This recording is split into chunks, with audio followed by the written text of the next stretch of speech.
ఉస్తాద్ భగత్ సింగ్ సినిమాకు సంబంధించిన censor talk అనేది బయటకు వచ్చేసింది. పోయిద్ది అనుకున్న ప్రతి ఒక్కడికి కూడా మైండ్ పోయేలాగా ఉందన్నమాట రిపోర్ట్. సినిమాలో గూస్ బంప్స్ మూమెంట్స్ ఏంటి, హైలైట్స్ ఏంటి, కొంచెం డిస్అడ్వాంటేజెస్ ఏంటి, మొత్తం కూడా ఈ వీడియోలో మనం డిస్కస్ చేద్దాం. సినిమా ఓపెన్ చేస్తే శ్రీకాకుళం లాంటి ఒక ట్రైబల్ ఏరియాలో మనోడు ఒక అనాథ, తల్లిదండ్రులు ఎవ్వరు కూడా ఉండరు. అలాంటి ఇతడికి ఏకలవ్యుడు లాంటి పవన్ కళ్యాణ్కి ఒక గురువు, బట్ ద్రోణాచార్యుడు లాంటి గురువు కాదు, బొటనవేలు కోరుకునే గురువు కాదు, సొసైటీకి తన వంతుగా మంచి అందించాలనే ఒక గురువు.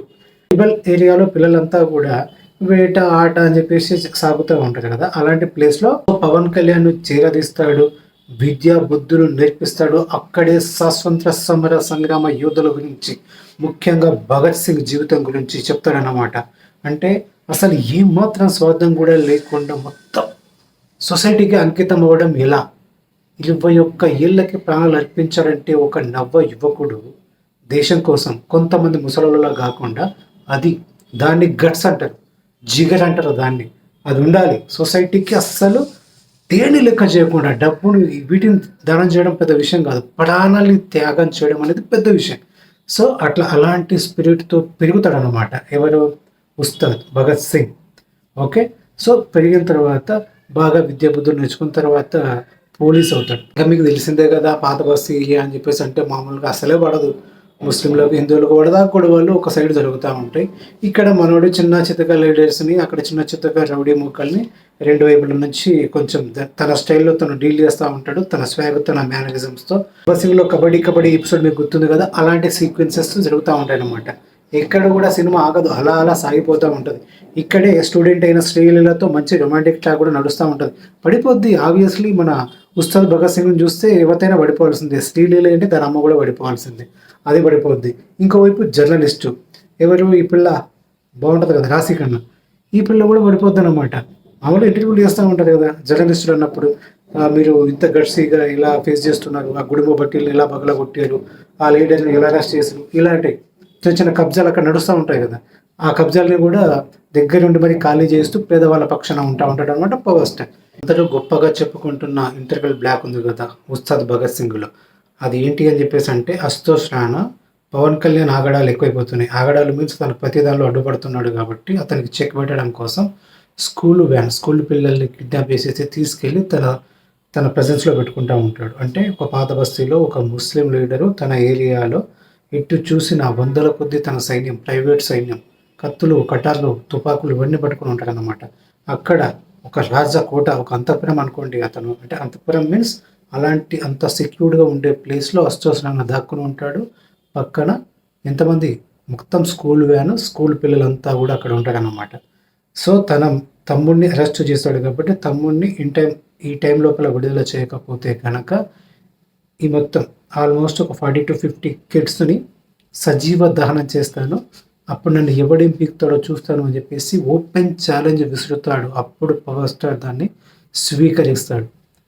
ఇప్పుడు వెళ్తాడండి మనోడు. అలాంటి దుర్భేద్యమైన ఒక ప్లేస్లోకి ఎలా పవర్ స్టార్ వెళ్ళిన తర్వాత అంతమంది గుండాలతో వాళ్ళతో ఎలా తలపడ్డాడు, అక్కడి నుంచి ఎలా వాళ్ళని బయటకు తీసుకొచ్చాడు. ఇప్పుడు భగత్ సింగ్ గానే అందరికీ తెలుసు, కానీ తన లోపల ఉన్న ఉస్తాద్ అంటే ట్రైబల్ ఏరియాలో తనకి మాత్రమే ప్రత్యేకంగా ఇచ్చిన శిక్షణ, ఆ యుద్ధ విద్యలు అంటారా, అది అడవికి సంబంధించిన విద్యలు, అవన్నీ కూడా బయటపడతా ఉంటాయి అన్నమాట. ఇది నిజమో కాదో తెలిస్తే మాత్రం థియేటర్లో తగలడిపోవడం ఖాయం. ఈ ఫేస్ ఆఫ్లో, ఈ ఫైట్లో, దీనిలో పవన్ కళ్యాణ్ షర్ట్లెస్గా కూడా కనిపించబోతున్నాడు అని చెప్పేసి కూడా రూమర్స్ వస్తున్నాయి. సో ఆ ఫైట్ మాత్రము అక్కడ వచ్చే బీజిఎం కానీ, అక్కడ పడే షార్ట్ కటింగ్స్ కానీ, ఎడిటింగ్ ప్యాటర్న్ కానీ, అక్కడ పడే పంచ్ డైలాగ్స్ కానీ, ఇంకా కంటెంట్ ఉన్నట్టు కట్అవుట్ చాలా అనేది ఈ రేంజ్ తెలుసు కదా, పంచ్ డైలాగ్స్ ఉన్నట్టు ఎలా ఉంటాయని చెప్పేసి అనేది. అక్కడ మొత్తం Harish mark style taking, Pawan Kalyan స్టైల్లో mannerisms and punch dialogues. Intermission కోసమే 2-3 సార్లు సినిమాను చూసినా తప్పు లేదు. ఆల్మోస్ట్ మనం పెట్టే 500 లేదా 1000 రూపీస్కి వర్తి కాదు, అసలు మోర్ దెన్ 1000 కదరా బాబు, 10,000 ఇచ్చినా తప్పు లేదు అనే రేంజ్లో ఫస్ట్ హాఫ్ ముగుస్తుంది అన్నమాట. ఒక అద్భుతమైన అడ్రినలిన్ రష్, అంటే నరాలు నిక్క పుడుచుకునే రేంజ్లో ఆ ఇంటర్మిషన్ అనేది ఉంది అని చెప్పేసి టాక్ వచ్చింది. ఇంకా సినిమాలో మేజర్ హైలైట్ ఇంకోటి ఏంటి అని చెప్పేసి అంటే ఫ్లాష్ బ్యాక్ ఎపిసోడ్ కూడా ఒకటి ఉంటుందని చెప్పేసి అంటారు.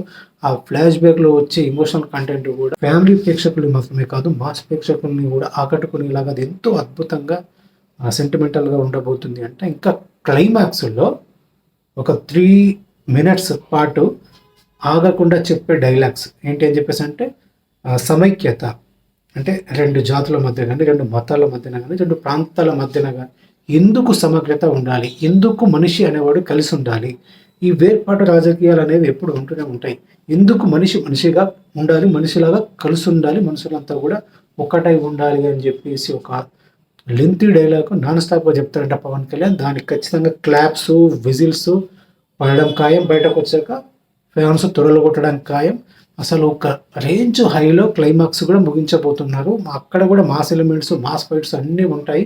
అలాగే ఆలోచింపజేసే డైలాగ్స్, ఆటల పైన రాసుకునే డైలాగ్స్ కూడా చాలా ఉంటాయి. మొత్తానికైతే సినిమా గబ్బర్ సింగ్ని మించి ఒక ఫుల్ మీల్స్ రా బాబు. ఈ పాటలు గీటలు ఏమి అవసరం లేదురా మాకు, వీటిని మించే స్టఫ్ సినిమాలో ఉంది. రిపీట్ ఆడియన్స్, పక్క రిపీట్ ఆడియన్స్ కోసమే తీసిన సినిమా అన్నమాట ఇదనమాట. ఒక్కసారి చూసి వదిలేసే సినిమా కాదు. మళ్ళీ మళ్ళీ ఎట్లయితే గబ్బర్ సింగ్ని మల్టిపుల్ టైమ్స్ చూసి దాన్ని ఆదరించారు, అదే స్థాయిలో తీర్చిదిద్దారు. మీకు మెల్లిమెల్లిగా అన్నీ అర్థమవుతాయి రాబోయే ప్రమోషనల్ కంటెంట్. సో ఇది ఫ్రెండ్స్ నాకు అందిన ఇన్ఫర్మేషన్ ప్రకారం ఉస్తాద్ భగత్ సింగ్ సంబంధించిన విశేషాలు. మీకు ఎలా అనిపించిందో కూడా మీరు వ్యక్తం చేయండి. మీకు తెలిసిన ఇన్ఫర్మేషన్ ఏదైనా ఉంటే కూడా కింద కామెంట్లో వ్యక్తం చేయండి. ఇంకో మంచి వీడియోతో మళ్ళీ వెళ్తాం. అంతవరకు